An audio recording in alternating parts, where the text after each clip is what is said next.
First and foremost, C-Stars, we're going to talk about that. First and foremost, shout out Team Rob. Y'all already know what it is. Man, I love everybody that's coming here to better oneself and not just watch this shit for entertainment. Mad love to everybody who sends me the articles. Everybody want my opinion about all this stuff. So I'm going to try to get all this into one video. Y'all save y'all's comments that you actually want me to see for when I open up the comments, because I'm going to try to hit several things, you know, all at once.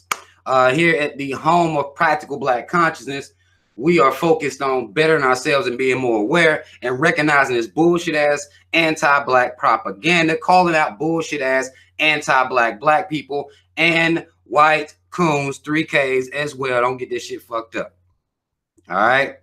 I'm sure most of y'all by now has, you know, at least read up on this woman. I'm not going to call her a Black woman like many people are. Kamala Harris out of California was the former district attorney out there, and also the former attorney general out there, who decided to announce her run for the presidency on Martin Luther King Jr. Day, which was Monday. She decided to announce this, and of course, people have been in an uproar. If you did any amount of research, you've calmed down, you've simmered down by now. You've simmered down a little bit if you've done any amount of research on who Kamala Harris is and her policies. I'll be reading off some of those to you now for those who may not be privy to what exactly we are dealing with when we're dealing with a Kamala Harris. All right, y'all pay attention. Y'all pay attention to what we're going to do here. When Miss Kamala was a DA over in California, the overall felony conviction rate in San Francisco rose from 52% in 2003 to 67% in 2006. The highest seen in a decade. Many of the convictions accounting for that increase stem from drug-related prosecutions. This is, y'all know that privatized prison complex is working against Black men and women as per the nonviolent drug offenses, which also soared from 56% in 2003 to 74% in 2006. As California's Attorney General, Harris pushed a punitive initiative that treated truancy among elementary schoolers as a crime for which parents could be jailed. You know who that will be targeted as well. In 2014, she attempted to block the release of a nonviolent second strike offenders from overcrowded state prisons on the grounds that their paroling would result in prisons losing an important labor pool.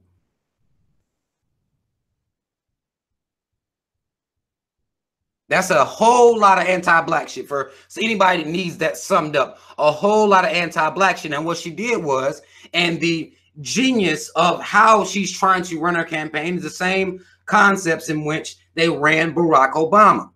Everybody come out here claiming they Black, but when you look at their actions speak otherwise.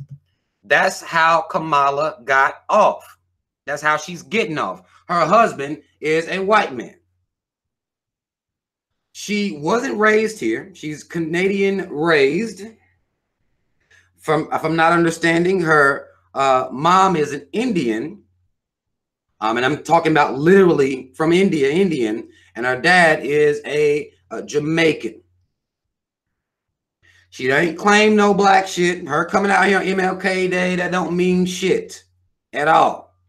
Now, Black people are pushing this as the same way they did Barack Obama. It's just she's something like Black, so therefore she is Black, so therefore she gonna have Black people's backs, when her actions as a DA and as an AG have been completely anti-Black. So is her love choices, also anti-Black.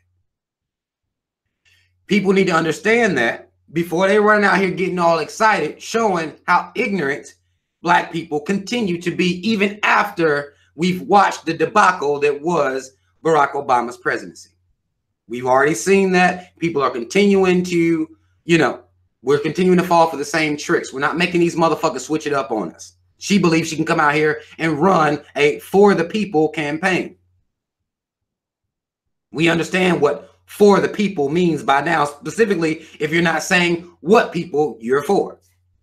This American people is everybody but black folk. Anybody that's running on a campaign talking about they for the people, they're talking about everybody but black folk. Same thing that Bernie Sanders tried to get off when he was running. Same thing he's going to probably try to get off again.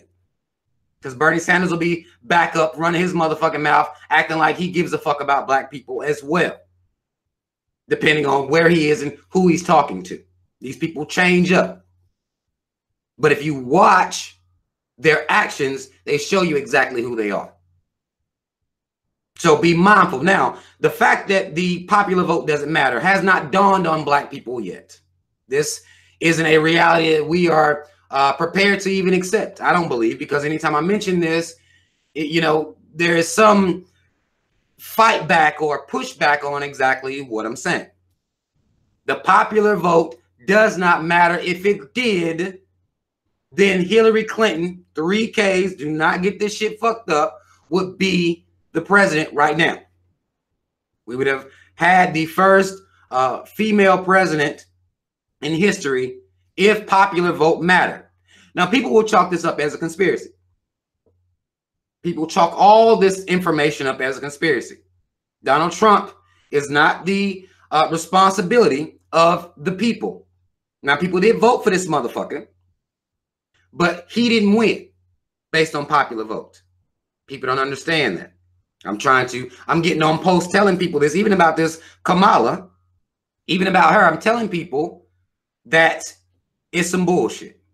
Popular vote doesn't matter. Doesn't matter if you're saying, well, I'm going out to the polls, anybody's better than Trump. Because this is one of the reasons I believe Trump was sent and selected, is because so they gave y'all black, well, let me give y'all something extreme and something fucked up and racist. Well, then y'all will make sure you flood to the polls to vote for, which I would assume is going to be next, some Democrat. If not, Trump getting another term. Because the Electoral College is choosing this. But as per the votes, people will be scared and they'll run and vote for Democrats. It's fear-mongering. This is what they do. This is exactly what they do. Hold on, let me deal with this real quick. Okay. This is what people are doing. Fear-mongering. Black people aren't paying attention. We're not recognizing propaganda, which is one of my main key focuses, is making sure that we understand propaganda, because they're going to run the propaganda. You're going to have black people out here, just like we had with Stacey Abrams and this Gillum dude. I think it was Andrew, or I think Andrew Gillum, with no black agenda at all. They're running this for the people bullshit. And we know by now that is everybody but black folk. That is just like Obama did, groups of homosexuals, immigrants. It becomes we're chunked in with everybody else. But our situation isn't like anybody else. Therefore, we cannot continue to accept that type of acknowledgement.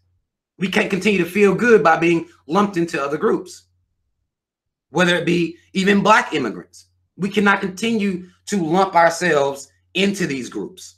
We cannot continue to feel like we've made it or accomplished anything by being chunked into these groups.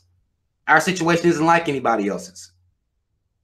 Very unique situation that we have here. If you are a black man, a woman, or child here in America, 3Ks don't get this shit fucked up, incorporated.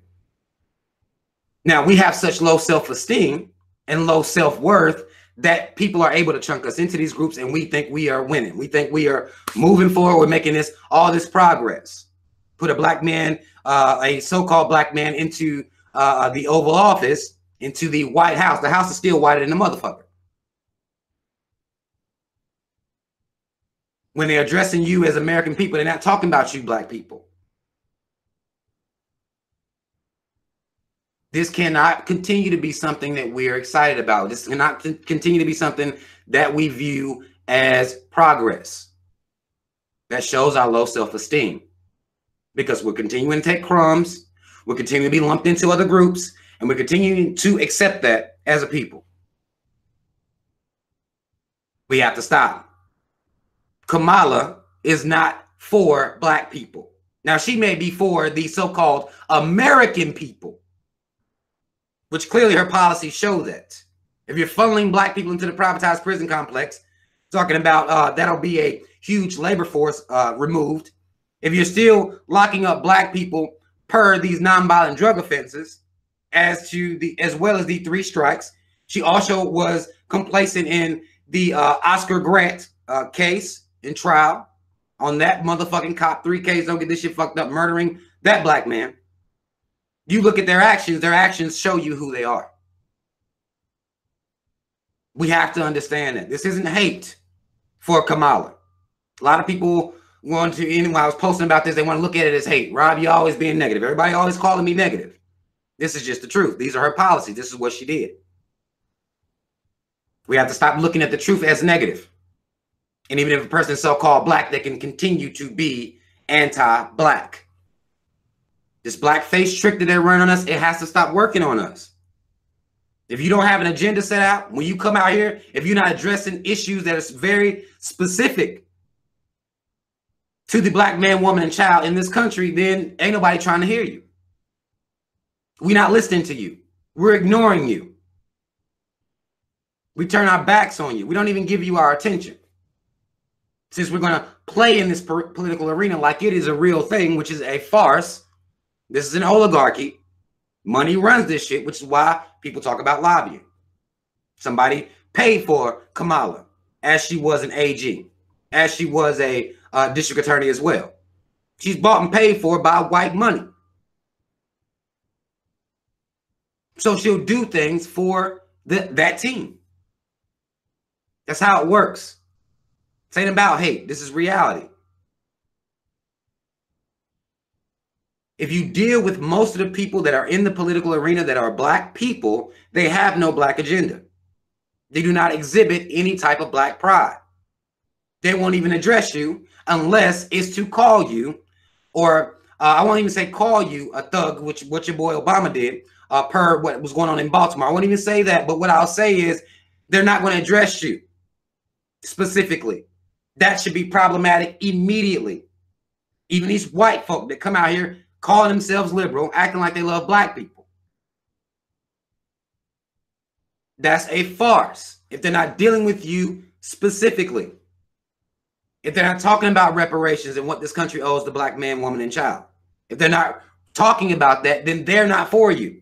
Therefore, y'all talk about muting motherfuckers, mute these motherfuckers. Because by now you should be tired. Y'all want to mute somebody, mute these black politicians. If they're not specifically talking to you, then you need to mute them. That's where we should be in our growth. If we're going to be making progress, we have to stop letting the propaganda work. It's continuing to work. They continue to come out here and fucking smile and wave because they're not worried. They know it's going to work. We are a planned, ignorant group of people. They plan for our ignorance already. It's already chalked into their planning. They know we're so desperate and our self-esteem is so low that all they have to do is be black. Their position means we're making progress. The fact that they're holding positions in this political arena equals progress to people with low self-esteem. And that's what we're dealing with out here. So remember that if they do not have a very clear black agenda, if they're not dealing with the very specific case of the black American, then they need to be ignored. And they need to know that we're not listening to y'all no more. This trick ain't working no more. We need to be vocal about it. We have the power of social media. We need to be vocal about it. We need to be on Kamala's ass. No, bitch, this ain't gonna work. How do you explain these behaviors, these actions that you embarked in while you had positions of power that you could have been a liberating factor at that time and you chose not? Explain yourself. We have to make sure these motherfuckers explaining themselves, explain your fucking actions. Because we know now we're in an era of social media. We're in an era of information.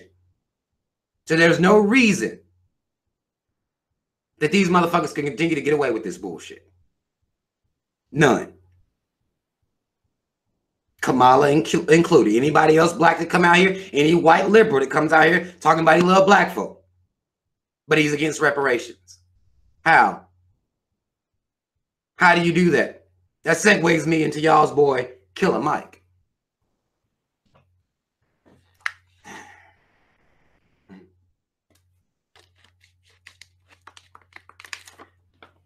I had people that were telling me that I need to go watch this little Netflix shit Killer Mike had out. Say, Rob, you need to go watch that shit. He on there being pro-black. Now, prior to, and I wasn't going to do it, but enough people asked me, I said, fine, I'll fucking do this shit. Because I don't fuck with Killer Mike anyway. Because he is one of those black people who supports that will support a white person even if they have no clear black agenda.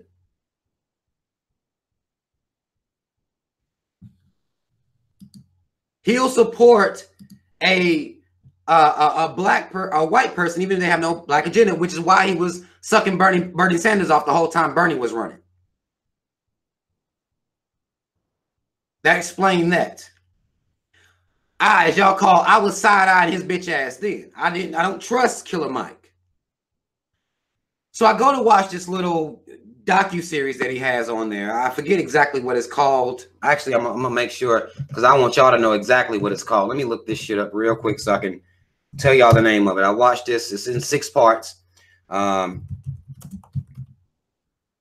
It's in 6 parts, about 20 minutes per session. It's called Trigger Warning with Killer Mike. Now, I came into this, I already don't fuck with Killer Mike.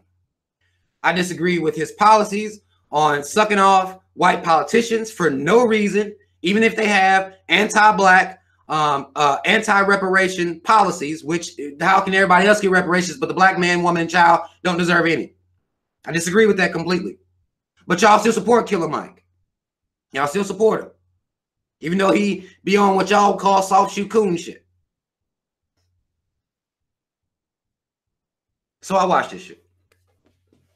And on episode 1, I'll be honest, I felt what he was doing on the first one, where he was dealing with the fact that there aren't any black-owned businesses out here to sustain a black person who wants to only and very specifically support black business. He talked about how long the dollar stays in the white community, Asian community. This is an argument that we've all heard before. In the black community, the dollar maintains itself for 6 hours. Problematic, indeed. Which begs me to question how y'all can support pro-black people with all this white fashion that they continue to wear. But I'll move on. He put himself through a process, a 3-day process of only supporting black. If it wasn't black, he didn't eat it. He didn't ride in it. He walked around. He traveled to different businesses. And when he found out, if he found out that it wasn't 100% black owned, he didn't fuck with it.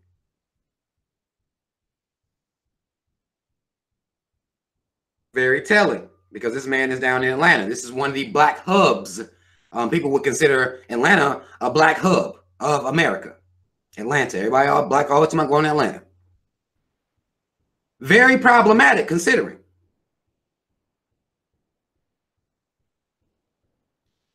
I could feel he was on his way to a performance that he had. His partner is a white man who he deems an ally. Don't know what the white man did. Didn't get a resume on the white man. But he also deemed Bernie Sanders an ally. So it's really easy to be an ally for Killer Mike. He'll deem you an ally of black people. Apparently, he has the power to do such a thing. As I'm watching this, I can understand what Killer Mike was doing here. Showing the disenfranchisement and gentrification of the black business hubs in different states in America. I understood that.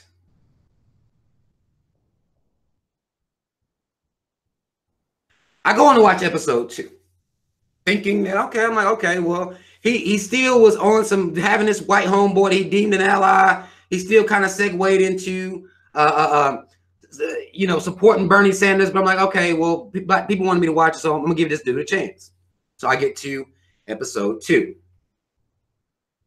Episode 2, I like the way it started. He started on, basically saying, fuck the school system. They're taking trades out of schools. I could feel that. They're taking trades out of schools. If you've paid attention to any amount of black scholars, you've heard this rhetoric before. It's not new rhetoric. They're taking trades out of schools. Told these kids, look, y'all got these dreams, but they're very lofty. You should be working on, and this is what he was doing in kindergarten. He went to elementary. It's nice that you want to be a goddamn astronaut, but I mean, come on. You need to have some trades. He even deemed one of the little white kids on there an ally, and I have no idea why he deemed the little white boy an ally, but whatever. I move on. He talked to a black principal who wasn't interested in anything he had to say, which is also very telling. In these black school districts, these so-called black people that be in these positions, they don't be giving a fuck about what's going on with black children, really. They give a fuck about maintaining their position. They're not trying to change the game for black peoples. They're not doing that. They're just black. Same as with these politicians. They just black. They're just showing up as black. And we feel comforted with that. That comforts us. I've talked to some of these black teachers. They don't have any pro-black shit about them. So it's our job to educate our own children. Regardless of whether you sit in the public school or not, it's your goddamn job. I'm not accepting the excuses. It's the school fucking your kid up. It's you. Because you're supposed to be teaching your kid as well. You cannot leave the school system to educate your child and give them the teacher black. I don't give a damn if the principal is black. I don't give a damn if the superintendent is black. I don't care. It's your job. You have to do that. But this principal, superintendent, whatever she was not for teaching the children trades. To me, for you to be against that means you're anti-black. I believe that. You're anti-black if you're not down for teaching kids trades that they can use to be a plumber, electrician. What he did, though, was he was trying to find a way to teach trades to grown people that would keep people's attention. This is where the clown shit started. This is where the clown shit started right here for me. When he started showing what the fuck he was. He wanted to infuse pornography with teaching trades to adult people. Because he did some research and found that people watching porn, bar none, hands down, people watching porn. That's because y'all some goddamn perverts. Truth be told. Y'all some perverts. But people gonna watch porn. It don't matter whether they on Twitter. If they don't have a Facebook, they don't have an Instagram, they don't have shit, they're gonna be watching porn. So he wanted to infuse the two together.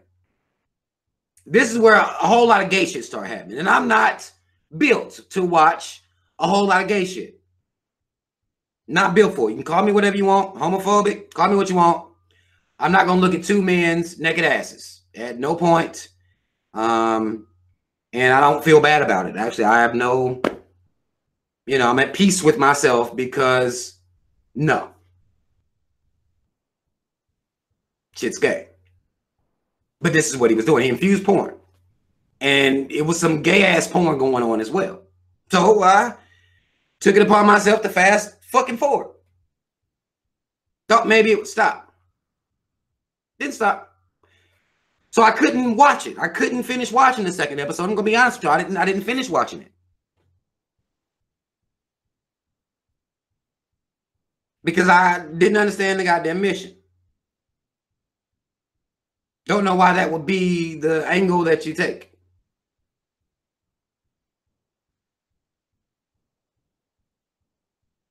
But Killer Mike, his ideology, his mindset is all-inclusive. Which I don't know how you can call yourself woke and be considering yourself all-inclusive because ain't nobody including you. People want to try to make you feel guilty for being including of only yourself. Nobody's including Black people. All these groups that come out, they're not including Black people, so I'll be goddamn if I'm going to try to include you. And I don't feel bad about that. Killer Mike one them type Black folk. It'll show itself as we continue on this conversation. I'll continue. So I couldn't watch that shit. So then I had to go. I went on to the one where he got the Crips and Bloods. Now this episode was better than this second one.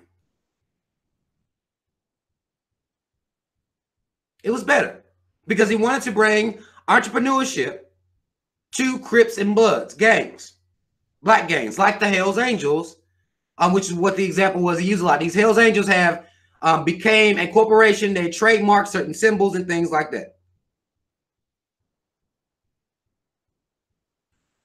So he took and here's the thing. There was a Black Crip. I forget his damn name. The sad part is they were still using these hood names. I didn't agree with that at all. Introducing people as Lil T and all this shit. Like, look, I'm all for the culture. Motherfuckers called me Perk when I was in college. They just called me Perk. But if you're going to be introducing me on some business deal, you're not going to be like, yo, okay, what's up? This is Perk. No. You're going to introduce me as Robert Perkins. I'm not going to be Lil T, Lil Zane, Lil Bulletproof, or whatever the fuck you want. I'm not going to be there. I disagree with him in introducing these guys, not using their real names all the time. But one of these Black men had an idea. He said that what I notice is that on every piece of clothing where there are buttons and zippers, and there's one zipper coming in. I'm sitting here like, I never fucking thought about that. I never thought about fucking zippers. Not once. Who's making the zippers? Not thought about it at all. This Black man sit there and said, if he was to try to come out with a business, that's something that he would want to do. And I'm sitting here like, God damn, that's impressive. He said he would just come out and undercut the competition. It blew my mind when he said it. Not gonna lie. Like that, I never even thought about the goddamn zippers on clothes and buttons and shit. I never even thought about the shit. Killer Mike brushed that off. He brushed it off and just came up with this on his own idea to make soda. Based on the fact that Pepsi and Coca-Cola is responsible for the death of over 270,000 people a year due to diabetes and other health complications that people get when they, drinking this fucking soda. Y'all need to stop drinking that goddamn soda. That's one of the first things that you can do to liberate your body. Don't know why Killer Mike isn't on this shit. To me, he is way too big to be woke. There's a goddamn cap for me, and y'all can call me childish if you want to. There is a cap for me on how big you can be and be woke for years. I don't care how you feel about it. Even when he was walking in the first episode, this waddle walk shit, I know. You've been woke for years. You talking all this shit about how all these companies are killing Black people due to heart disease, high blood pressure, and you still big as fuck. Stomach, I mean, see, real stomach, not no little pudge. Stomach is real. He's just walking around, You can't be woke for years and continue to exist this way, knowing with this information. I don't trust you. You ain't even motivated to change yourself. And that's the first sign of consciousness is you see yourself.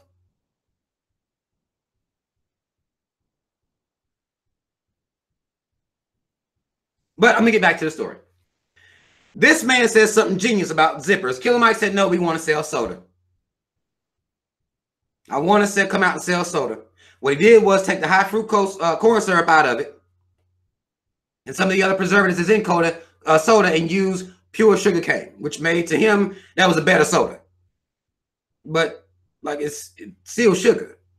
It's still soda Why is this the idea to push? We don't need to be drinking soda at all. Now, if you do it sparingly, if I won't judge you, you know. But we don't need to be drinking soda, Killer Mike. Why is your idea soda big as you is? Doesn't make any sense. So he gets with the Crips. They come out with a Cripicola. Okay, cool. Again, I like the zipper idea better, but fine. This is the soda. It still blew me. I was taken back by that. But he does the soda, goes to a white graphics designer, makes a logo for the Crips. And during a meeting of, I guess, a soda board, he did call out this one homosexual, would be Hispanic, as being racist as fuck. He called him out on that shit. But one of the white men that was in the meeting decided that, well, somebody could buy this soda and essentially be killed. Because the blood might see him drinking that Cripicola and then life is over. Because niggas are that dumb. You know, somebody dead for no goddamn reason. Good argument, by the way, man. Okay. So he decided to go over to the Bloods. He knew some Bloods, and they made a blood drip or blood pop. I think it was blood pop. He got them in on it too, to show that, well, all Crips and Bloods, they called themselves a street fraternity. They didn't consider themselves a gang. Street fraternity, okay. So he got them together, and both of them made soda. Now, the one Blood said he was a vegan. I thought that was very interesting. Like, he said he a vegan, so he needed to know what was inside the soda. You know, I'm like, okay, well, yeah. Okay. Got them together to make the soda, to push the product. They went and sold it, and, you know, to try to get stores to bring the soda in, to try to make money like the Hells Angels make, to try to push the product. I agreed with that idea, that ideology. I agree with that. Entrepreneurship. Didn't agree with the soda. I much liked his zipper out, the boy's zipper idea, way better. But the vegan Blood, they got them all together, and they went out and, you know, showed that they weren't at odds, which is bullshit, because that's not the general idea of Crips and Bloods. It's just not. It's wrong to paint that as an idea, because it's not real. Now, you do have some Crips and Bloods that can get along, but by and large, that ain't how it works. And I think it's wrong to paint that, well, yeah, we cool. You know, we just do, we just help out in the community. No. I think he should have been more critical of the fact that what he did was he tried to make it seem like, well, it's okay, they only kill 2,700 black men a year. I'm like, okay, well, that's at least 2,700 too many for me personally. But he shined it up like, well, that don't really matter. That don't really count, because Coca-Cola is killing 270,000 people a year. So he kind of brushed away the gang violence. And I didn't agree with that. Then he decided to, in the next episode, he decided to tackle religion. And I thought he was going to do something big with this episode. I did. But more clown shit. Much more clown shit. He starts off with a decent commentary of black people worshiping a white Jesus, talked to Creflo Dollar, got Creflo to sit down and talk to him for a second. Disagree with the fact that, why ain't you calling Creflo Dollar out for robbing people? Like, what the fuck? I've heard some, when I saw Creflo, I'm like, okay, is he gonna call this motherfucker out or not? He wanted Creflo to lead his church. I'm like, and then by this time, I'm completely annoyed with Killer Mike, but I told people I'd watch it. I said, okay, fine, I'll continue to watch it. He wanted to start a new religion off of his homeboy. His homeboy was going to be the Messiah. The homeboy's name was Sleep. The homeboy's name was Sleep, so he wanted to make a religion of sleep. The Book of Sleep is what he called it.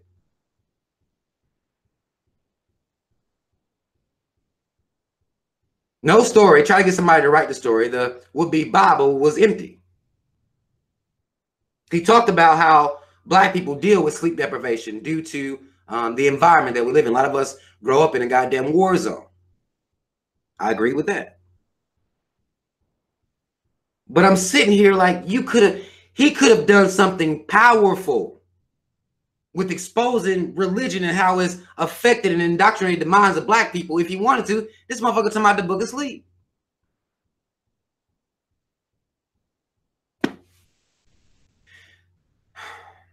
Waste of an entire episode.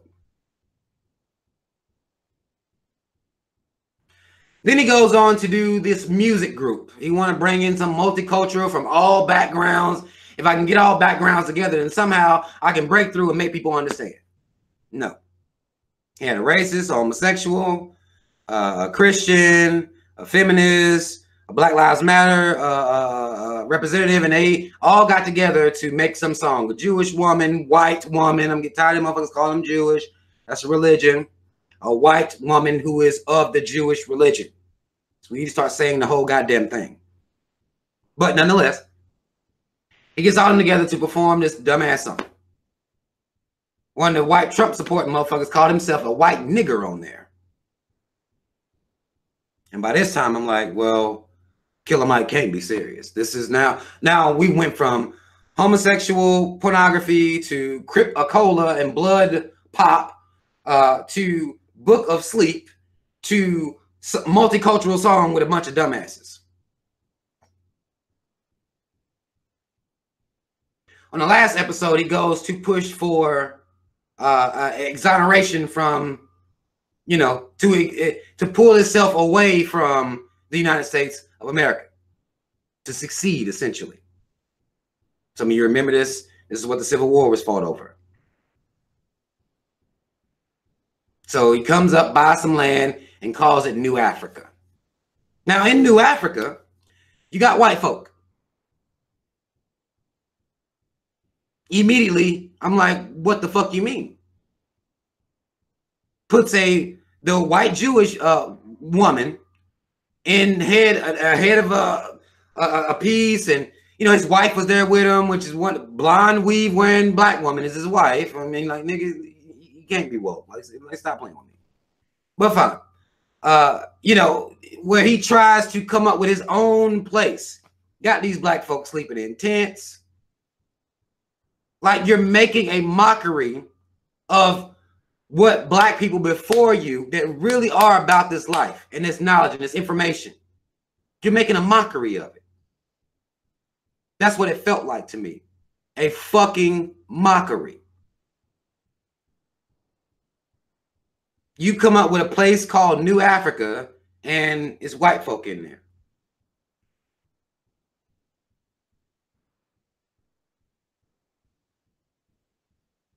Homosexual, full-blown in there, a couple of those. Sounds like a new America. 3 Ks. And that's how the show concludes itself. I told y'all I'll watch it. I did. I didn't fuck with Killer Mike before. I fuck with him even less now. I'm not saying this dude don't have some random decent ideas, but he can't be fucking serious. This all-inclusive mindset that he continues to have as he continues to be 3,000 pounds. I can't take him serious. I refuse to take him serious. He's an entertainer, I guess, at best. The show is a waste of time to watch. If you want to watch it, fine, whatever. But, you know, some people say they saw something good in it. He saw some good in it. I saw spurts of decent commentary. That's what I saw, spurts of. Again, just spurts of decent commentary. In particular, on episode 1. After that, it is all downhill. All downhill. And it was still some parts on episode 1. I'm like, Nick, what are you talking about? This is where we are. People view this motherfucker as woke. And that segue me into now Cardi B woke. Listen, Let me sip some water before I get on Cardi B. Y'all hit that like button. Somebody said it. Y'all, I'm gonna get to y'all's comments. If y'all are addressing comments to me, y'all know y'all gotta chill for a second. I'm gonna open the floor up to comments, but let me get through what I gotta say first, because it's hard for me to do both. But now Cardi B is woke, and apparently she's been woke. It's problematic for me.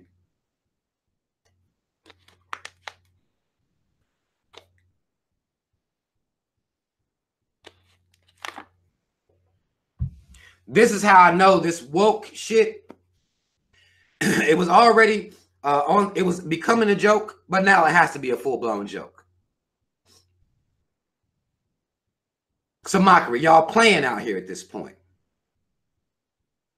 Calling people like Cardi B woke is tragic to me. Because now we playing. We on the goddamn playground at this point.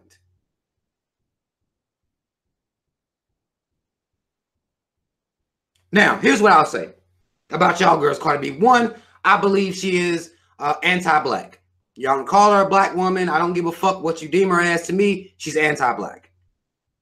And again, the same way I based anti-blackness on actions, not rhetoric, not commentary, but actions, I deem her as anti-black as I would Kamala. Now, Kamala, Cardi B isn't in a position to where she can, you know, change any laws or anything like that.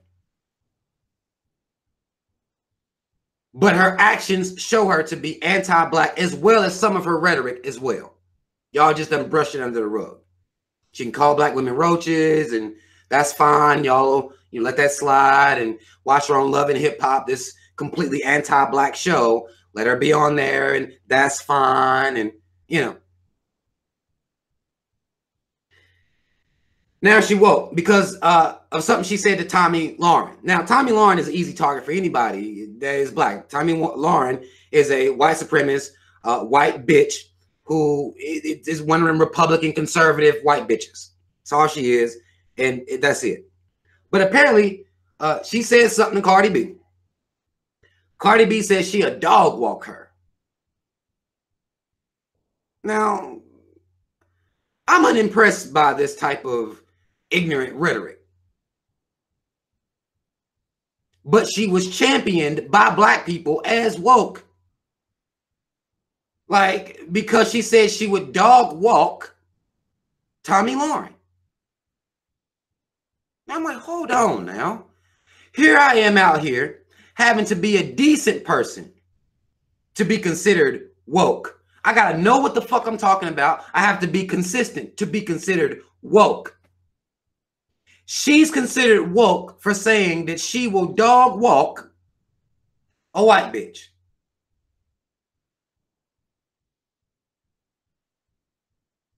It's too easy for these celebrities to get this woke status from their fans. So it's fucking the game up. It's fucking up the people that really care. It's fucking this shit up. Cardi B can come out here and say she a dog walk a white bitch, and now she woke. People are saying she's given political commentary before. I did hear her. Somebody sent me a video of her talking about how scared she was of the government shutdown, how fucked up the government shutdown is. Cool. Doesn't take a genius to sit here and say, well, the government shutdown is fucked up. People need their money. She's scared. I don't agree with fear mongering. Anybody that's talking about, anybody uses the word scare or fear, you need to disconnect yourself from them completely, in my opinion. I don't give a damn if it's Cardi B. I don't give a damn if it's me. Don't care who it is. Once they start that scare talk, disconnect yourself from them. They can't help you because they're scared. You can't help nobody when you're scared. You have to overcome fear to get anything done. It's what it takes. Fear does us no good. And I made a post even before she said this. I made a post and I asked people, what is your fear going to do about the wall? What is your fear doing about the government shutdown? If the answer is nothing, then your fear is wasting its time and you wasting yours. Being scared. Now, I don't have the compassion in my heart for these federal workers like everybody else does. I don't. Call me what you want. When the government starts back up, they'll be getting a back pay check for all the time that they missed. People say how fucked up it is that they're not receiving checks and all that. Look, I get all of that. But I stand with the working class, regular people as well. And don't nobody give a fuck when we out here losing our jobs. When we laid off, when we can't pay bills, nobody cares. It's not a conversation. It's not a national outcry. There's nothing said for regular people. It's only ever mentioned when the federal government shuts down. That's it. Any other time, unemployment doesn't matter to people. People being hungry doesn't matter to people. People's kids being hungry don't matter to people. People's bills not being able to be paid doesn't matter to anyone until there's some federal shit going on.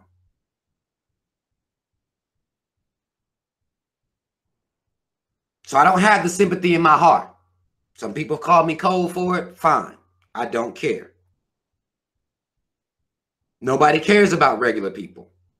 Only when the media makes us look at something will we start shaking our motherfucking head, will we start the outcry.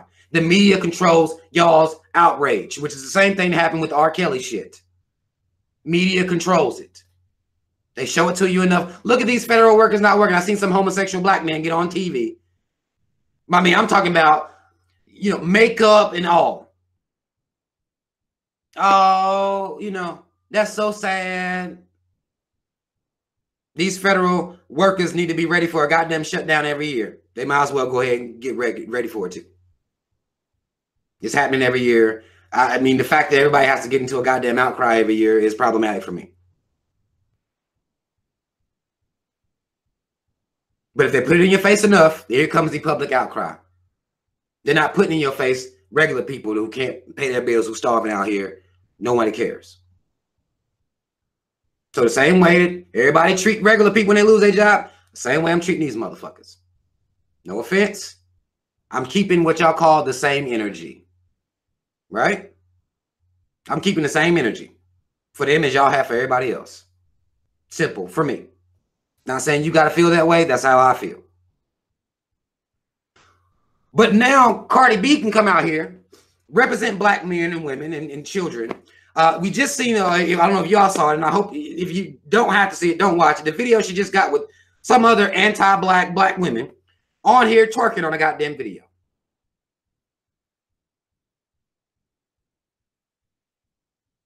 I was sent the snippet of it because I had gotten into a beef with some black people about Cardi B because I don't think that her ignorance should be applauded. If you're going to say something, say it thorough, say it right. Talking about dog walking white bitches when you're not going to doesn't make any sense to me personally.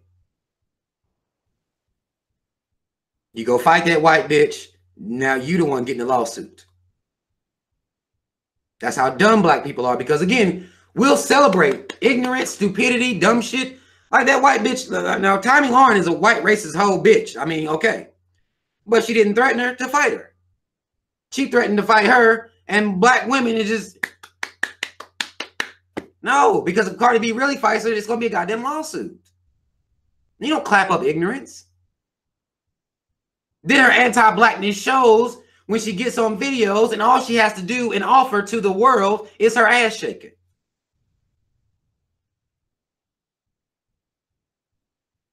That's a problem for me. Now people want to call me extra whatever.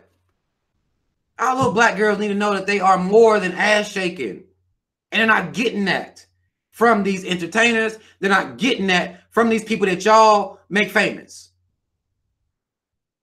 There is more than that to life. They're shaking your ass. And talking about fighting anytime somebody disagrees with you. Or anytime somebody says something to you. That attitude, that mentality is problematic. You call me extra woke, super woke, hotep, you know, negative. You can call me whatever you want. I don't support that. I can't support that. I got daughters. If you're going to twerk, you do it at the goddamn house for your man. And don't record it. And if I see it, I'm coming to kill every goddamn body. God damn it. It is what it is. You won't be famous for twerking. Won't be that. Won't be that you get known for. You fucked around and said something against this system. That's what I'm trying to raise daughters that's doing that. And if you're going to rap or whatever, you're not going to be shaking your ass on a goddamn video.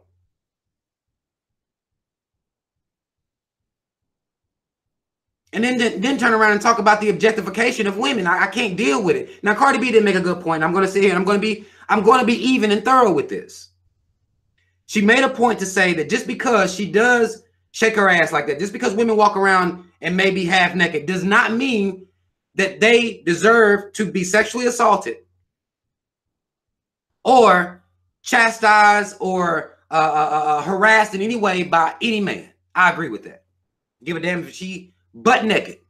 You keep your goddamn hands to yourself. I believe that. Good point. But that does not mean for our little girls that they need to see black women on TV shaking their goddamn ass all the time. The two things, night and day to me. You still need to conduct yourself like that. You do that at home with your man. Should nobody put in? I mean, you should be able to walk down the street butt naked. I don't give a fuck. Should nobody put their goddamn hands on you? If they do, they should be killed. But this is not how we should present ourselves. Especially when our women are intelligent, resilient, highly educated. I mean, we can just look at the education rates. I mean, we got educated black women out here. Our women ain't just ass.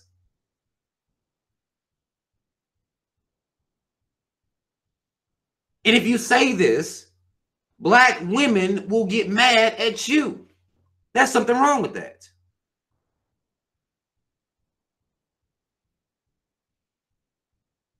There is something wrong with that to me. This proudless people that we have going on out here, that we're pardoning all types of. I'm not saying a woman can't take a nice little picture on Instagram or something like that. She might have on a skirt, ass fat. Ain't nothing one black woman can do about that ass. Now, ain't nothing they can do sometimes. I get it. But you got to be more. And anybody that is pushing over an image that is just ass shaking and twerking and ignorance is anti-black.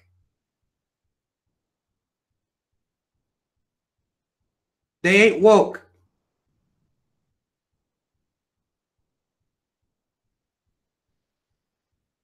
So I don't even care. I would say, I don't even think she can classify herself as black, but if you're going to classify her as black, then she's an anti-black black person.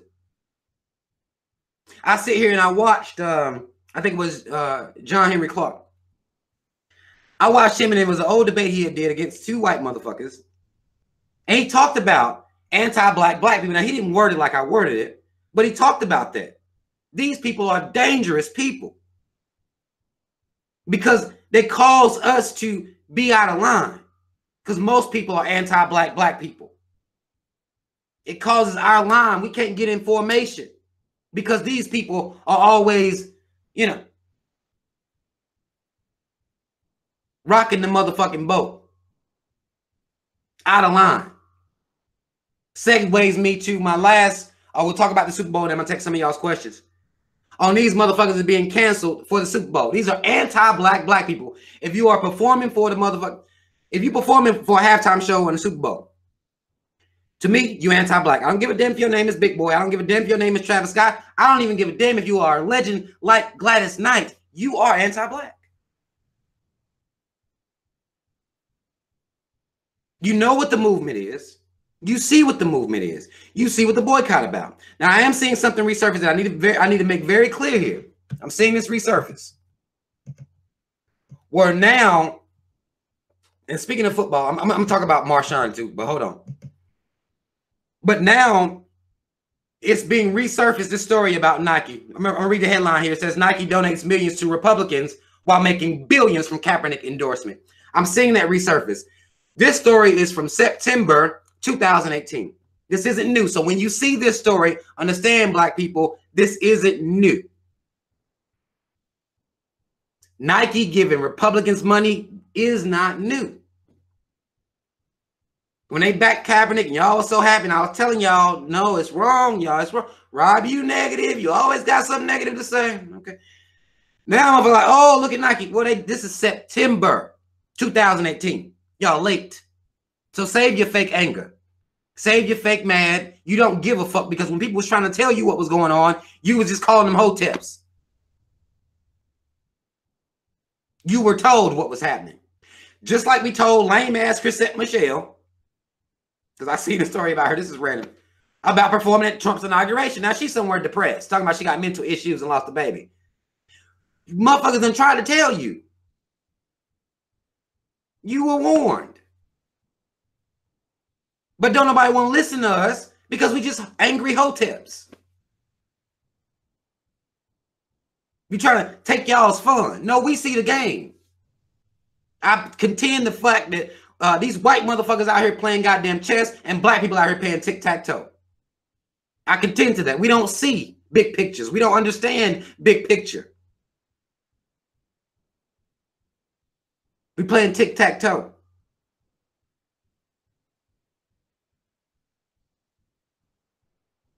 Not checkers. I done took checkers away because I don't even think black folk ain't even playing checkers. Like it's sad. Hangman, maybe. I don't know if y'all remember Hangman. I'm trying to be serious. At best. I mean, again, we talking about tic-tac-toe shit. We not playing checkers either.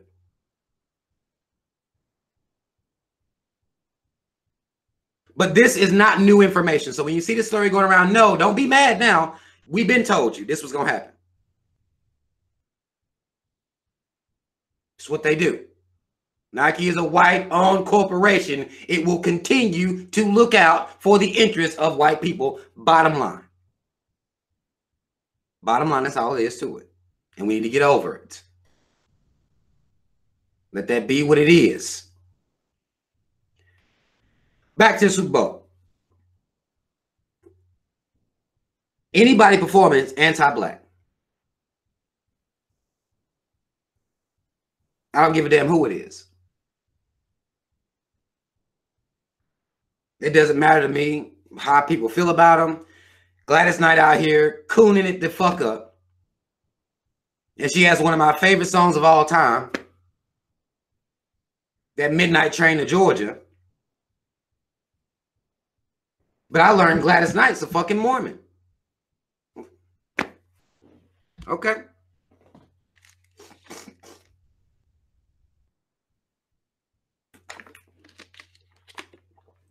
Now, when I learned that Gladys Knight was a Mormon, all of my, my thoughts about her statements that she made about the national anthem and her talking about that she done did all this for civil rights and she done grew up in all this shit and done did more than anybody can be talking about. Once I learned she was a Mormon, and you understand the Mormon doctrine that says that if you are black, then based on your skin tone, you are a sin. You cursed. Same ideology that the Hebrew Israelites got, that they adopted this as well. Black Mormons believe that too. You a curse. You cursed. You cursed people because you black. Mormons don't know how they drafted black people. So once I hear her rhetoric and talking about, well, we have to separate the issues of social injustice and the national anthem, should no black folk be sitting around singing a goddamn anthem, a national anthem? We know the history now. It's been exposed. It's a racist fucking song. You let them sing that shit. What you doing singing it? For a couple dollars? We have got to stop selling out. It makes us look disorganized. And we are. I guess I can't say it makes us look disorganized. We actually are disorganized, but like, come on.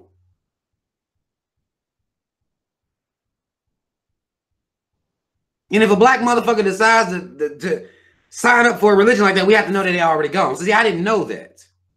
I learned that. I learned that per doing some research. Once I saw her statements, I'm like, wait a minute, what the fuck is wrong with this? You can't talk about how you was in the civil rights movement, you done all this and done all that, and now you a coon. Can't nobody say nothing to you. You don't get to do that. We're not going to allow you to do that. I don't give a damn how old you are. Same thing I had to do about Angela Davis when she came out and supported Hillary Clinton. I loved Angela Davis. But I'm not letting that shit slide. That's my campaign. I am not letting shit slide. Because it's too detrimental for black people for us to let shit slide. We're not in a position where we can let shit slide. I don't give a damn how old anybody is. I don't give a damn what they did when they was young. If you fall off and sell the people out by the time you old and you want, and black people always talking about some elders, fuck that shit. You gave up your elder right. You gave up your respect that I'm gonna have for you when you sold out.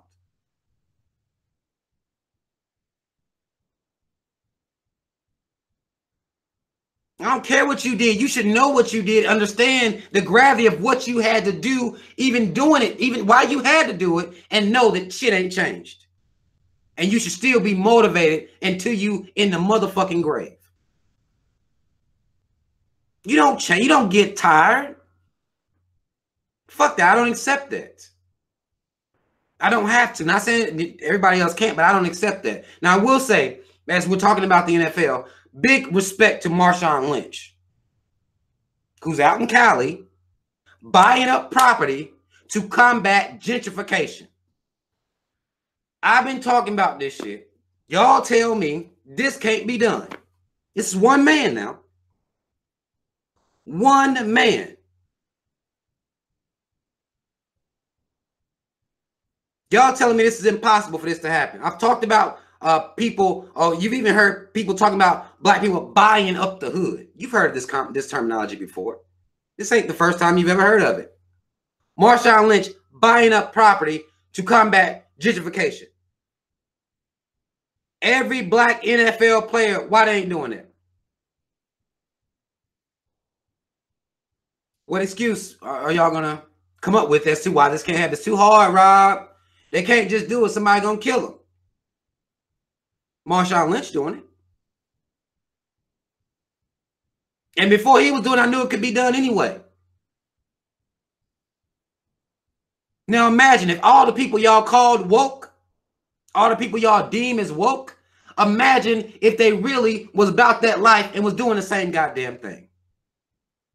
Imagine that. Because y'all call them woke for nothing. Y'all call them woke for a goddamn photo op. Y'all call them woke for hating the police. Y'all call them woke for saying that dog walk a racist white bitch. Marshawn Lynch, you call him woke, and it makes sense because he rich as got money. I ain't gonna say rich as fuck, but he has money and he's doing something with it. He can be woke. Y'all know I don't let motherfuckers slide. I'll let Marshawn Lynch, he can slide. Sadly, it's on a list of, it's got you people that Rob let slide. And then you look at the line, and it's Marshawn Lynch. One motherfucker. Ain't that something? It's one person. Because I ain't letting motherfuckers slide. Unless you're doing some shit like that I can respect. Because Marshawn Lynch don't do a lot of talking. Y'all see him in interviews.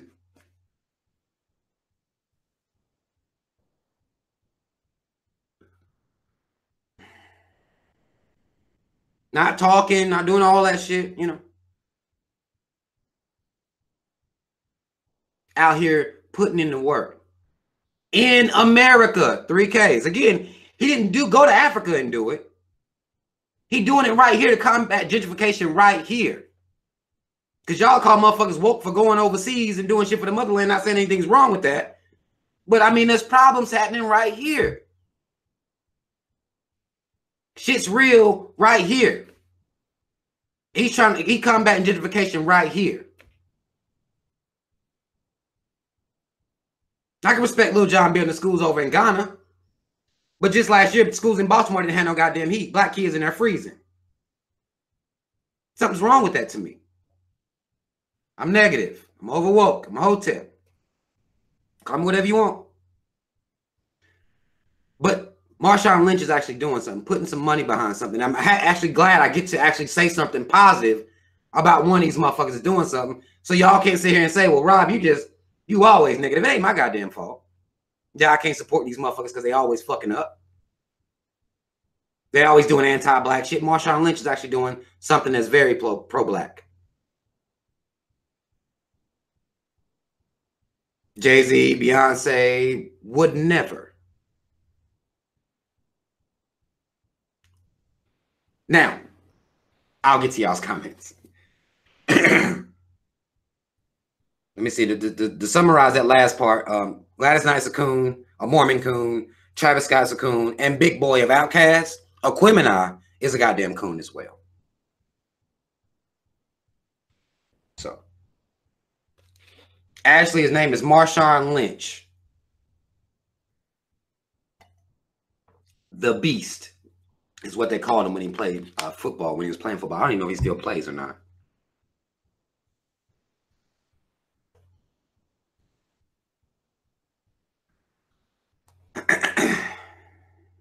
The Beast. If y'all got any questions, go ahead and ask them now. Killer Mike is a coon. A fat coon at that. I believe he woke when he shed some pounds.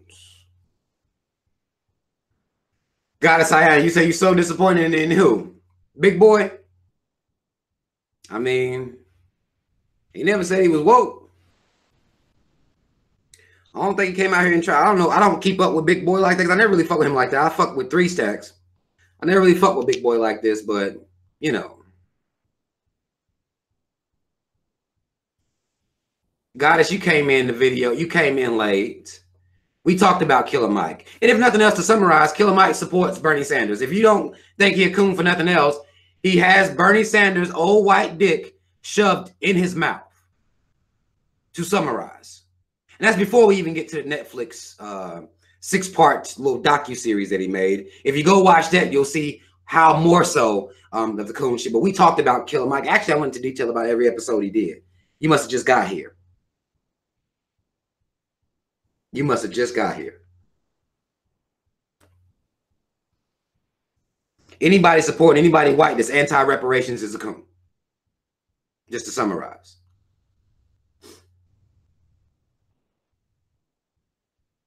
To summarize.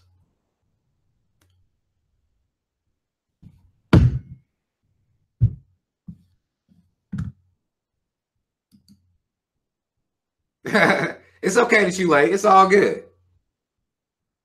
Ain't nothing but love. Ain't nothing but love. But just know, I told you when we talked about this the other day. We talked about this the other day. There's a good chance if I don't fuck with them, they on some coon shit.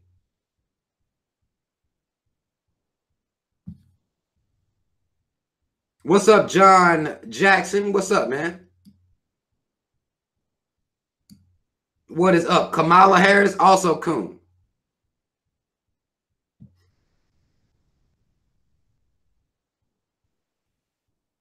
Also coon.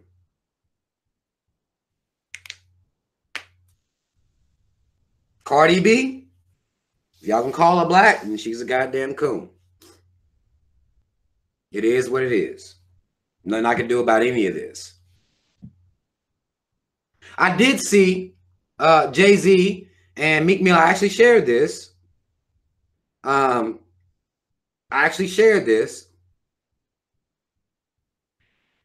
Jay-Z and Meek Mill have come together to put together basically like a coalition against to fight for criminal justice reform. So Jay-Z and Meek Mill did that. Now, I don't trust them because there are white people involved in it as well. And the man that he put in charge and made the CEO by the name of, let me make sure I got his name right. Hold on. And make sure we're gonna keep our eyes open for this and see how it goes. Van Jones is a goddamn coon. His white bitch left him. But Van Jones is a coon. And they made him the CEO. So it's like, we'll keep our eyes on this.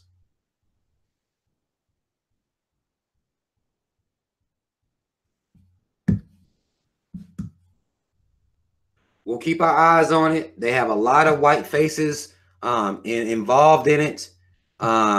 Criminal justice reform is called Reform Alliance. They're trying to advance criminal justice reform and eliminate outdated laws that perpetuate injustice, starting with probation and parole. Then we should actually start with them being locked up to begin with, but that's a good place to start nonetheless. I'm trying to be optimistic because I get tired of y'all telling me that I'm negative. So I'm trying to be out there. Now, again, I got problems with this based on how it's set up. Robert Kraft, look, hold on, let me show you. Let me show y'all the people involved in this real quick. 76 owners, Michael Rubin, Robert Kraft. I mean, these are people that McMill have been bigging up that were supporting him while he was in prison, asking that he be released. Brooklyn Nets owner Clara Wu Tsai, sounds like some Asian shit. Daniel Slob, Michael E. Notre Grants, you know, weird ass name motherfuckers. And Robert F. Smith, a whole bunch of white folk. So I don't trust it, but I wanted to show it, put it out there. You know, I'm trying to be positive. We'll see.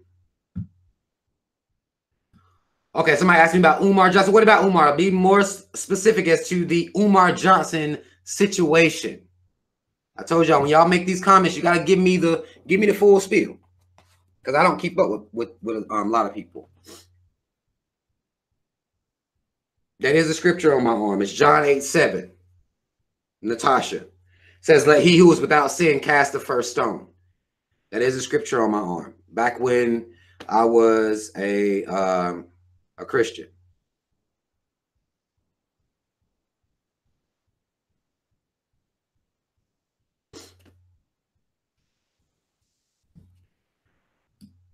I have several tattoos that would be faith-based, but I'm not going to get them covered up because that's my walk. That's where I came from. You know, that's what, to me, that's what tattoo is supposed to be about. Where you came from.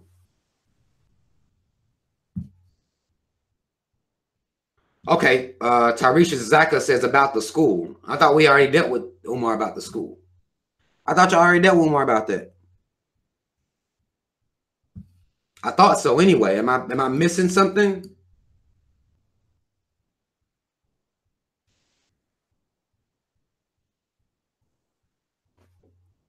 Put me up on game. Like what I thought we had already said, or y'all had already kind of written Umar Johnson off as a scammer. Did he re-scammed or what? Tell me how that worked.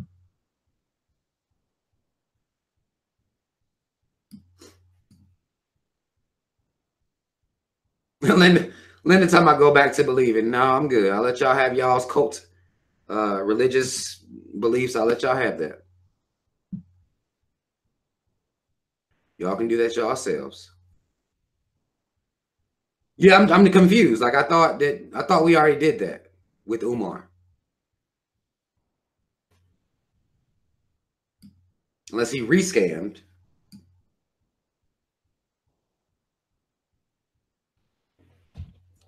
I thought we was already done with that. Miss Miller said they probably just want you to trash them. I don't got nothing. I mean, I told y'all to stop following these motherfuckers. We done talked about this. We done talked about it. We done talked about it. Y'all want to keep following these fake motherfuckers? That's on y'all. That's on people. That ain't on me. That ain't on me.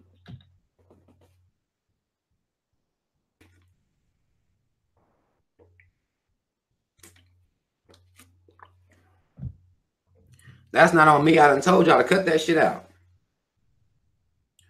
Anybody that is sitting around constantly asking you for goddamn money or specific amounts of money, or that's on y'all to fuck with them people like that.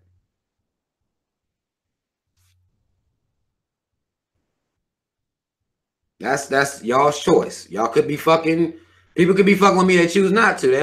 People don't fuck with authenticity. People want to be sold stuff. Black people like to be sold things. So that's the mentality that we have to break. That's not, I'm not going to say it's not the fault of the scammers, because these scammers are fucking bullshit ass coons. Because you are lying to the people, stealing from the people. But we have to look at our mentality. Why do we always have to be sold something? Why do people get our attention when something is for sale? When liberation is free. Knowledge is free. Pride is free. Information, especially now, is free. So if somebody's constantly on your head, guilting you about some money, now I can say, well, y'all, if you love me, if you love what I'm doing, make some donations. But do you think I'm gonna get on here and cuss y'all out if you don't make donations? Because I don't care. Just like the video and share it. When you got people on you about money, you need to start looking at them sideways a little bit. That's something I've been telling y'all, black folk. Y'all don't listen to me, though. I'm not the one that got y'all's ear. Therefore, you will continue to be scammed. Y'all don't want real. I told y'all donate to me. I'm putting some gas in the truck, may feed some kids. I done told y'all what I'm going to do with the money. I done told y'all exactly where the money going to go. Y'all be helping support black children and myself. Don't nobody want, y'all don't respect people that's real like that. Y'all give thousands to motherfuckers that's promising you shit that they should be giving you anyway. Now I understand Umar's situation is a little different, you know. It's a little different because he's talking about building a school. But by now, I mean, y'all might as well chalk that shit up. Chalk it up to the game. To keep calling this nigga trash, you know, it is what it is.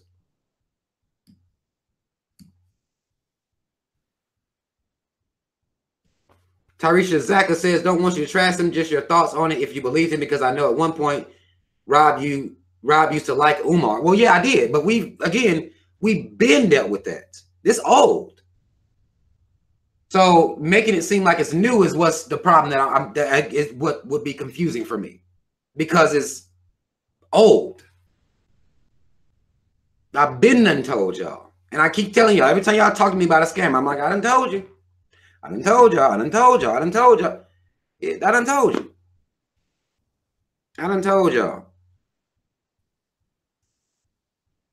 I fuck with me.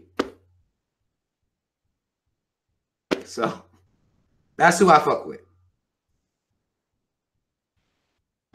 So I don't have to worry about being disappointed in anybody, or can't nobody let me down, because I don't fuck with nobody. I'm not believing motherfucker. I know you motherfuckers saw that salesman pitch. You got to know it when you hear it. You have to know that. Now, I don't believe that, you know, the would-be black knowledge teachers should be broke, because, again, these pastors can get y'all to give donations for reading the goddamn Bible that is printed in English. If pastors can get money like that, then I think that black people that do the knowledge should be able to get money just on the strength of that. I don't like the fact that the pastors guilt people into giving them money, talking about some goddamn God. Just say, I need to make a living. Be honest with people. I'm honest with y'all about me. Be honest. So I don't like the guilt trip that comes with it. I do believe that if a person is giving their life or giving their time to this shit, that they should be compensated in some type of way. If a preacher can get rich reading the Bible, yelling at y'all, then goddamn it, somebody is trying to instill real pride into you, not turn you into a fucking praying on your knees coward. They deserve what that preacher deserves. That's what I believe. But if that's what all they're about, then you have to see that. You got to see that. Y'all don't mind the preacher take up tithes and shit on Monday, Tuesday, Wednesday, Thursday, Friday, Saturday, and Sunday. Preacher taking money every day. Don't nobody say nothing. A lot of these scammers in the black community exist because they don't even believe I don't think they believe they can be real with y'all. Same with them preachers ain't. They don't tell y'all, well, I'm going to buy a big house and I'm going to get my wife a lot of clothes and I'm going to have some nice cars. In Jesus' name. But I'm doing this shit right here. These motherfucking would-be Hotep hustlers, they can't come out and be real. They don't think they can. They know the way the preachers did it, so they doing it the same way. Let me tell you, I need money for this. Overcharge. Overcharge you. Because they know black people respond better to lies. They like fake shit. They like to be convicted into guilted into giving money. We don't do that around here. That's not what's happening on this channel. But I'm not the one getting all y'all's money. I'm not the one y'all done gave, you know, 100K to. I'm not that person. Y'all give y'all money to scammers. So at some point, you got to look at the mentality of the people that are continuing to be victimized by this. At some point, we have to.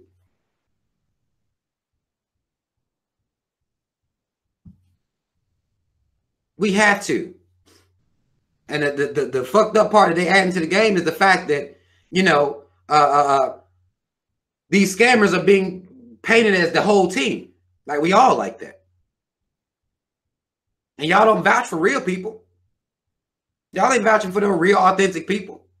Y'all vouch for the scammers. Y'all like scammers that use big words. That's what I noticed about black people. In my studying black people inside of this demographic, y'all like scammers that use big words and that recycle information that's already out here for free. Same as this pastor reading this book. It's the same thing. But y'all like that. Y'all gravitate towards that. So I mean, what I'm gonna do? What I'm gonna say against them? Every time one of them come out here and do some shit to y'all. If you're gonna support people, support real people. At least you know where your goddamn money going.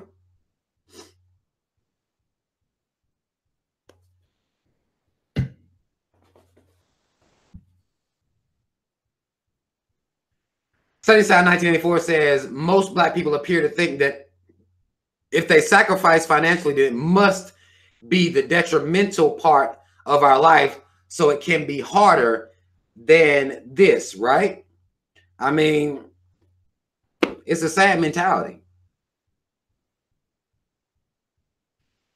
It's a sad mentality that we have as we continue to act like everybody that would be conscious or would be talking about this is crooked or is a scammer. Like, no, those are the ones y'all like. That ain't my fault. I come on here and I be real with y'all. I talk plain with y'all. It ain't my fault. That's who y'all gravitate towards. But I'm held responsible for it. When they fuck up, then we all the same. You see. That's the fucked up part about the whole thing to me.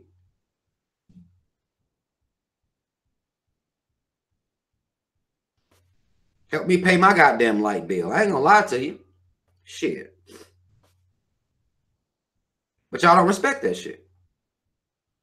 Y'all want somebody that got a goddamn book coming out, or a goddamn school, or a goddamn, I done heard daycare, nurseries. Y'all like people that's out here just telling all these fucking lies about what they gonna do. No, they're not. No, they're not.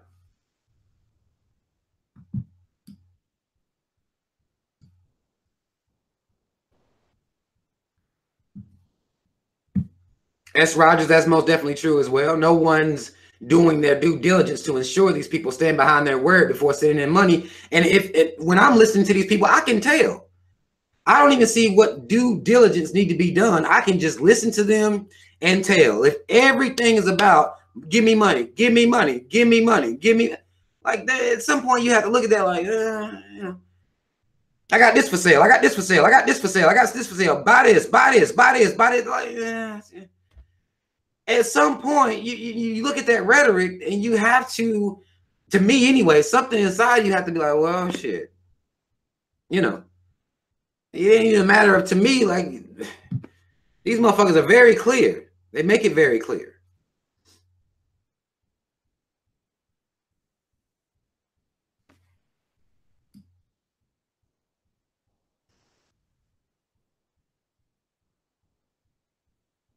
Y'all, wow.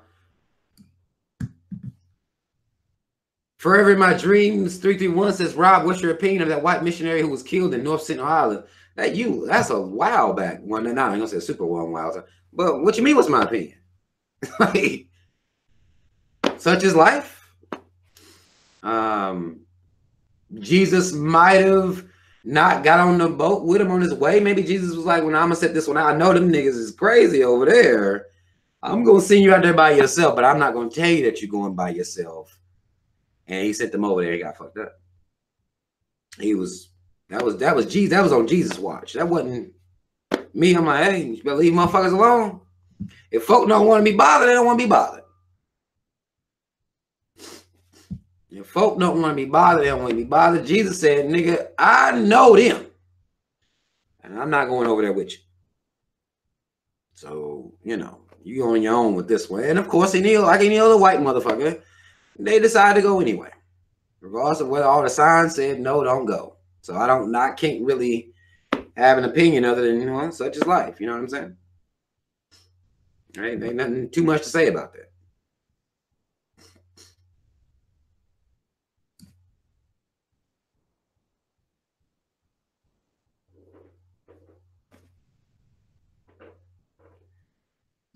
Too much I can say. Jesus set that one out. I do know that much. If anything, we got to know that Jesus most definitely set that bitch out. Like, I'm not going over that nigga. They kicked me out. They ain't never let me in that motherfucker. I'm not trying to go. So he set that one out. So, boy, I'm trying to get y'all to be a little bit better about how y'all frame these questions. I'm going to read this question, Miss Denise, but I'm going to need more information. Rob, I just tuned in, but what's your opinion on the Nathan Phillips situation? That's not enough. I know it's nice to assume that I know everything and I know everything that's going on, but I don't. I don't even know who the fuck Nathan Smith is. Or Nathan Phillip. I don't know who that is. Don't know what he did. I'm sure I won't give a fuck once you tell me, I probably won't give a fuck anyway, but I don't know who that is. I apologize. You got to give me a little bit more detail as to who Nathan Phillip is and what he did and what makes him important.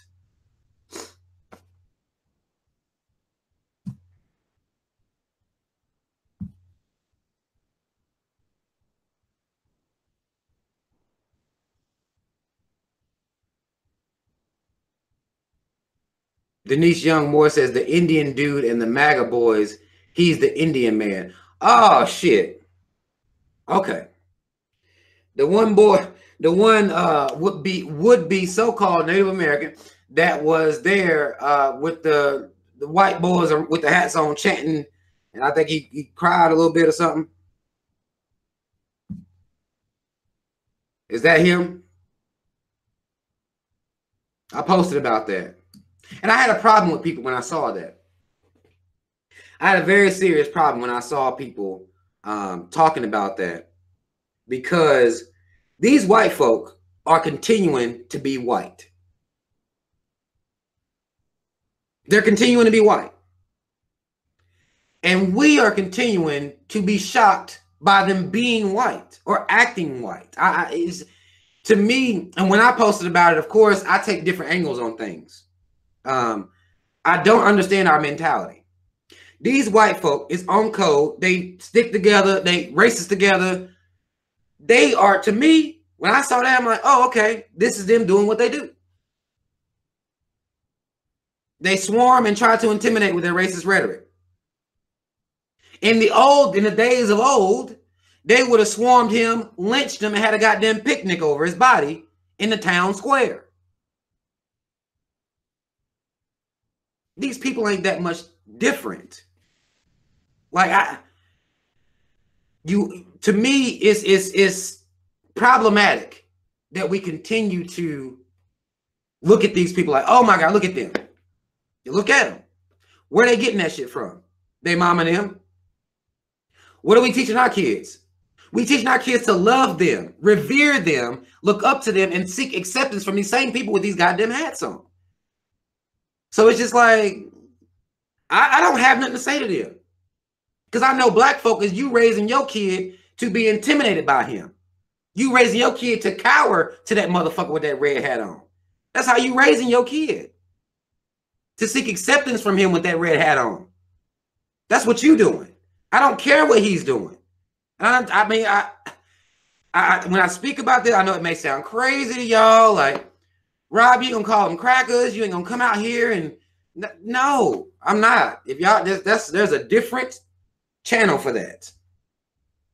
I'm trying to figure out, why is black people raising children to look up to these racist white motherfuckers? Why are black people raising children to seek acceptance from them? Why are black people raising children that have a low self-esteem in an effort to please them? That's where I'm at with mine.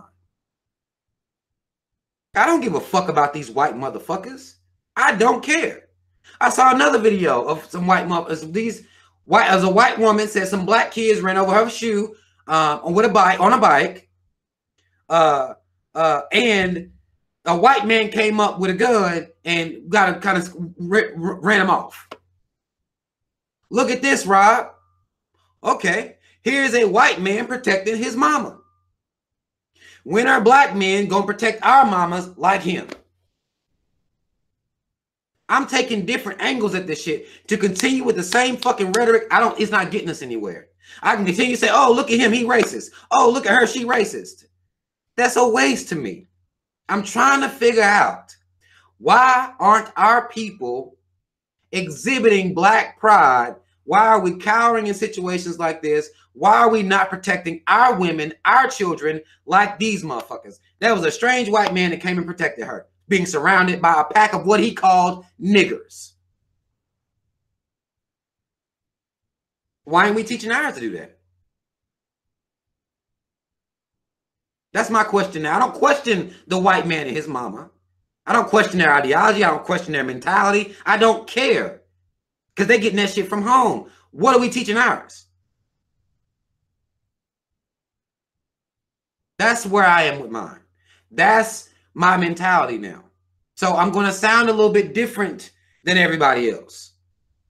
I'm fine with that. It may sound crazy to y'all that there's nothing coming for me to sit around and call white people racist all day.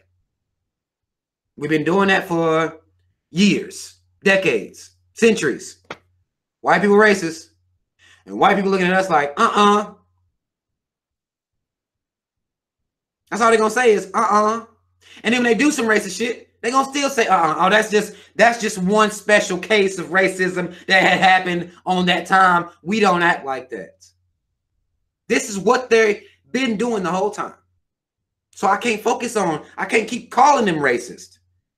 I gotta raise my children to be ready to combat these motherfuckers if they see them in the street somewhere. That's what we should be doing. Because our kids ain't getting nothing but clearly twerk, celebrity worship,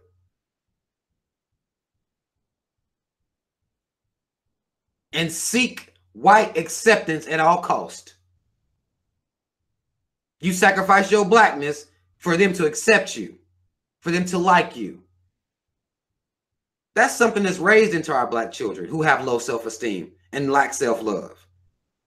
I don't give a fuck about what these white folk doing. I got to raise my kids to be ready for them. And that's what we should all be doing. Sitting around calling them racist is not affecting them. Trying to educate them about racism, it's not affecting them, because I ain't racist. I ain't like that. We all bleed red. You know, that bullshit rhetoric. We got to raise our kids with pride. That's my focus. I got to talk to parents about raising your kid with pride. So that's just, that's where I am in my, evolution as I'm walking on this path of my would-be consciousness. That's where I am with mine. This is why a lot of people don't fuck with me. Because y'all like for people to sit around and say, look at this white person be racist. They racist as hell. Y'all like that. That's progress to y'all. Man, they show is racist. Like, what the fuck is wrong with us? Won't you go read this book and that book and watch this DVD and watch this and watch this and watch this just to do all of that to say, man, look at these racists? No. There's more to the black existence than pointing out racism. There has to be. Because no one cares about that. If white folk ain't giving a fuck about you pointing out their racism, then we need to stop doing that.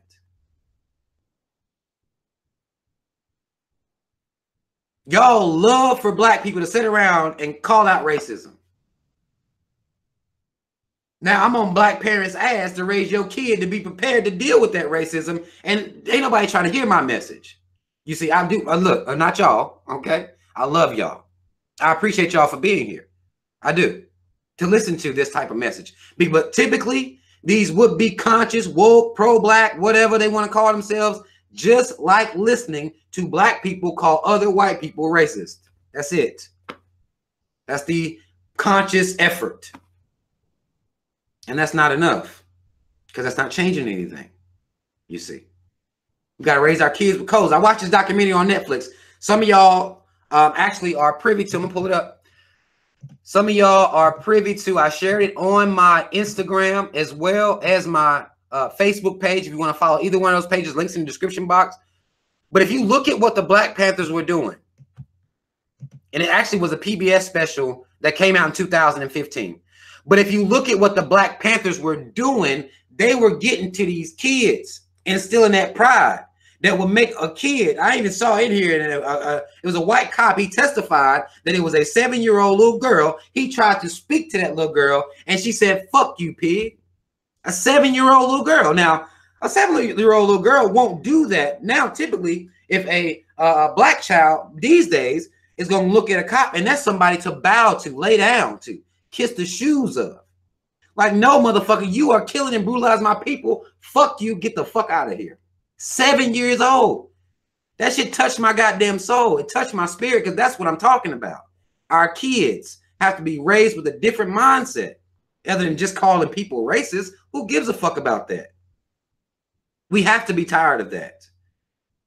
And I'm trying to change that. So I'm going to give y'all something a little bit different. This white man said, "I knew." She said, "Fuck you, pig." And he said, "I knew." That's when we had lost.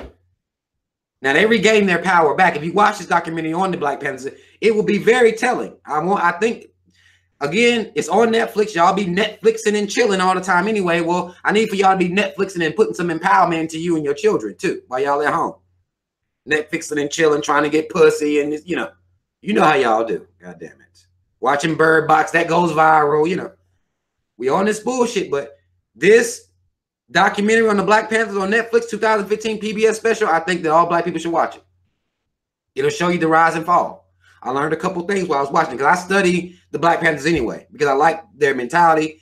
But if you study the downfall of the Black Panthers, we need to study that, because it will allow us to not make the same mistakes. J. Edgar Hoover was able to pit us against each other, same way we pitted against each other right now. Same way a black man gonna hate me for no real reason. Same way a black woman hate another black woman for no real reason. Same way the black woman and the black man hate each other for reasons unknown, because we're in the same condition. We need to study the mistakes of even a party as great as the Black Panthers. Study their mistakes so we don't make them over again. And it was very, very, it motivated me. It gave me, when I was watching, I kept feeling the energy. I felt the energy within me. And that's why I put it out there. Like, listen, everybody need to watch that. And don't just watch it. I don't like that we watch stuff just to watch it. Watch it and let it sit in your spirit. Let it convict you to be a better black person for your children. To be a better black representative for your children. Because again, these white folk ain't checking with us first to see if this is okay to teach my kid. As black people, is this okay for me to teach my child to call you a nigger or look down on you? Is this okay with you guys? They don't check with us. We always check in with them. They can tell us how to raise our kids, and that's problematic. I want to do more than just call white people racist for the rest of my life.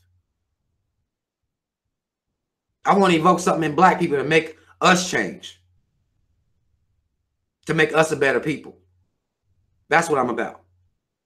But it's on Netflix. If you get a chance to watch it. But if you notice, anytime I'm posting stories about even white racism, my angle is different. I have a different angle I'm coming at it on. I'm not just going to call this white person racist. Who cares? What are we doing to combat this? Is your child prepared to deal with this? I saw another story coming out. I'm gonna do this, and I'm gonna actually get the fuck off here. I've been talking to y'all. I'm mad love to everybody that's still here. I'm gonna talk about this story that came out of let me make sure, Toledo, Ohio, at a GM. They were putting nooses, actually terrorizing the black men that worked there. One guy was a Marine, a so-called Marine, claimed to be a Marine. This happened in the workplace. They put nooses and really terrorizing these black men there. And they come to the news and they, you know, really cowardly to me. I feel like these white motherfuckers picked the right people to be this way towards. It's very rare that I hear about a black person that is on some pro-black, I stand up for myself, going through this type of shit. Anytime you typically deal with people that are going to be terrorized by white people, they're going to be black people that get on here and almost borderline cry, talk about how scared they are, talk about how fearful they are, which is why I said earlier, fear and scaredness don't do shit for nobody but empower white folk. That's all fear does. Teaching your kid to be scared in front of these motherfuckers, that's all it's doing, is empowering them because we raising our kids to be scared. But nonetheless, these two black men getting harassed at a job up in Toledo, Ohio at GM. Now they're trying to sue GM to get this money. But these guys are cowards. You don't, and then when I posted about this, I'm like, stuff like this don't happen to me.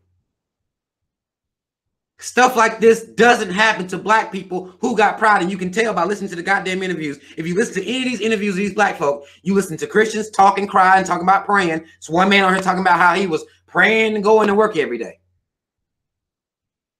That's not power to me. One guy said he was a Marine. He was scared to go to work, scared in work. Where is your people at? If that had been me, motherfucker, I'm not going to be scared. First of all, I done punched the shit out of some white boy up there. I'm fired anyway, long time ago.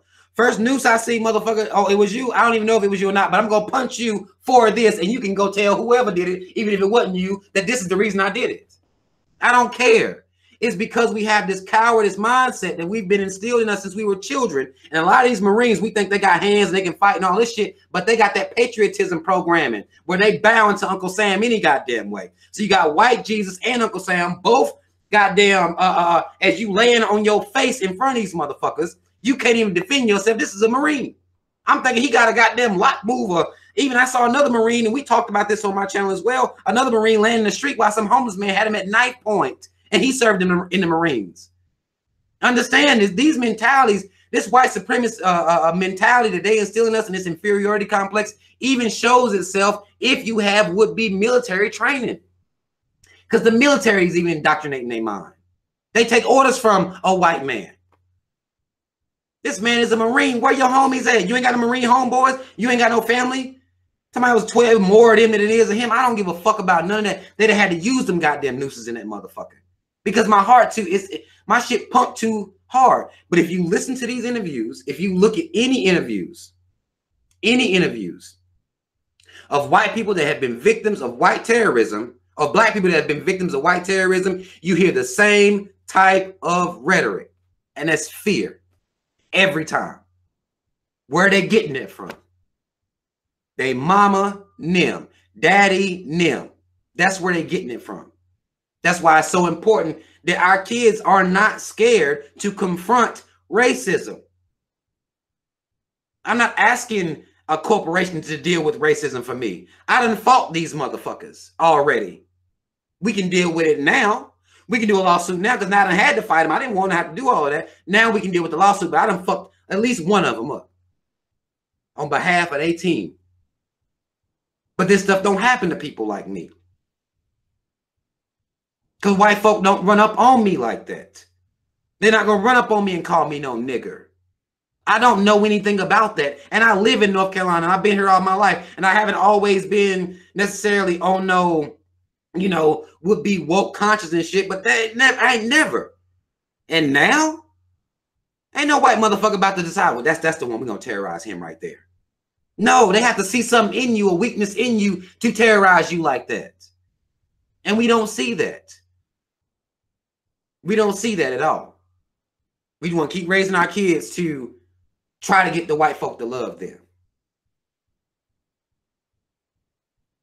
There's something wrong with us. We got to fix that. And again, people don't really fuck with my message like that because it is a hard message.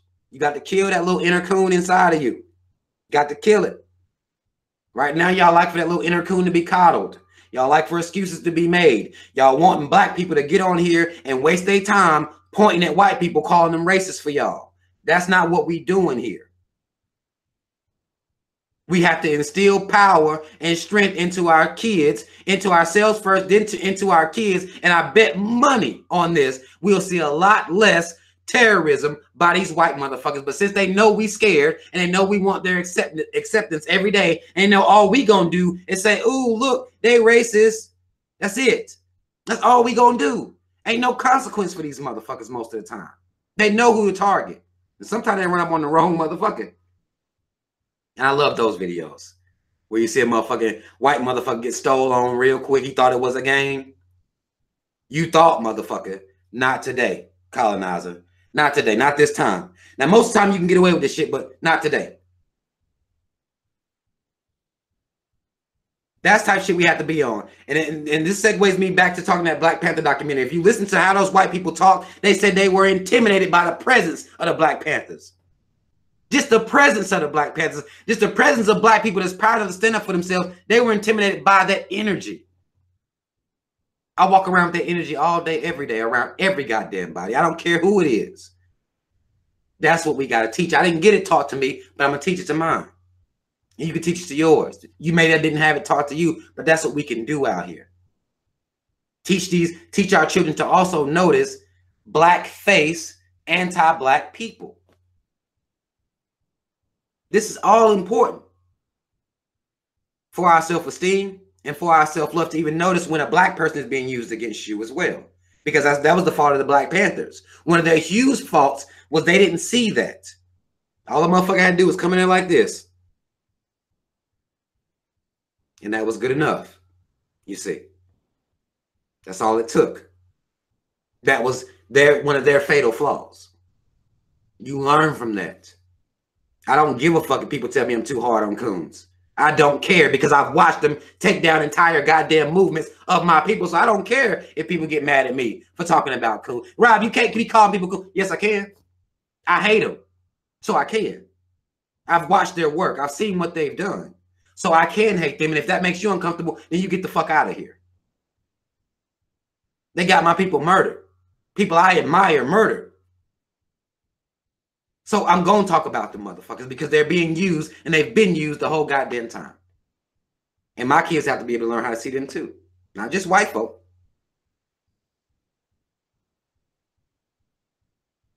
But let me calm the fuck down. I ain't got hot. That's very important to me. Anybody that's here on my channel, this is what we doing over here. I will be doing this. It may not be it may not be what you're used to, but this is what I'm on.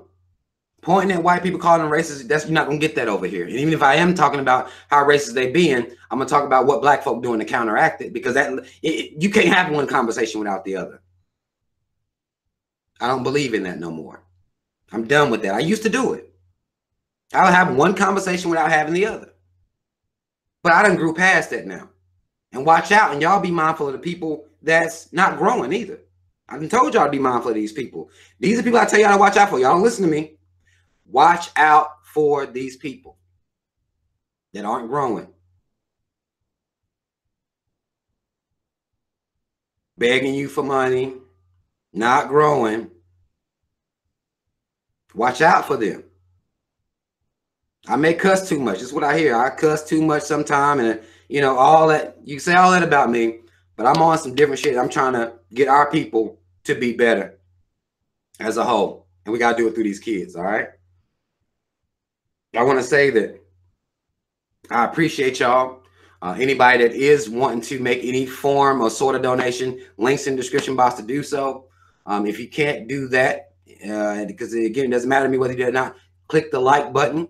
Share this video. We have to convict the spirits of our people. We have got to be done with just calling white people racist. It's not enough for us to continue to do that. We are not going to rebuild a Black Wall Street. We're not going to be able to support Black businesses if we do not have the mentality that would care anything about building a Black Wall Street, building or supporting Black businesses. That's a mentality that is raised within oneself from young. Everybody else raising their kids to support Asian, raising their kids to support white. They're not just being born and supporting white on their own. That's being taught. And we got to start teaching ours the same thing and stop acting like the mentality of our people doesn't matter, because it does. That's everything, really. And until we change the mentality of our people, won't nothing else change. And while our black women out here supporting Cardi B, won't nothing change. While our black men out here getting more hyped and pumped up about football than they are about protecting and liberating their children, won't nothing change. It doesn't matter about leaders and who gonna lead this and who gonna do this. And don't none of that shit matter until our mentalities change. Until we convict other black people. We can't let this shit slide. These soft shoe cool motherfuckers, we can't let it slide. We have to be better about that as a people. That's my message. That's what we're doing over here. Practical black consciousness, y'all. These are changes that we can make from home. Y'all stop telling me you can't instill pride into your kids. Stop asking me for solutions, and when I'm giving them, y'all telling me they too hard. Stop it. Because I don't know what y'all want me to lie to y'all and talk about building a goddamn school. Is that what y'all want? Because this is why these scammers do this. Because y'all keep asking for solutions and y'all don't want to hear nothing but build a goddamn school. What about instilling pride into your child? What about that? Y'all stop telling me it's too hard. Stop telling me I'm crazy. Because that's my message. And if you don't like that shit, you got to get the fuck out of here, because I can't do nothing for you. Because these are my solutions. Practical black consciousness. My solutions. You can do this shit at home. You don't need no help. You don't need nobody there. You don't need no coaching. Convict yourself. Decide to raise your children better. Simple. These white folk do what they do because they know we cowards. They know we was raised to love them and not love ourselves. They know that. We have to change that. So they can't just know us before they experience us. They already know what we're going to be. We have to change that. We got to start surprising these motherfuckers. We got to stop playing tic-tac-toe. We have to. We got to stop playing, period. Because this shit is not a goddamn game.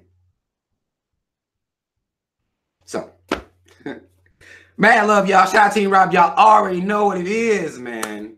I will see y'all next week. Follow me on Instagram, Facebook, everywhere. I'm posting all the time, putting the word out. Again, they may be different angles than other people taking with some of these articles, but I promise y'all, I love y'all. I want to see us do better. That's what I'm about. I'm about convicting you to be a better version of you as a black man and woman out here in this society, as black parents as a whole. We got to do better. All right. Mad love to y'all. I will see y'all next week. Y'all share this video, like this video, put the word out that this is where it's at over here on at the home of practical black consciousness. All right. Mad love y'all. I'm out.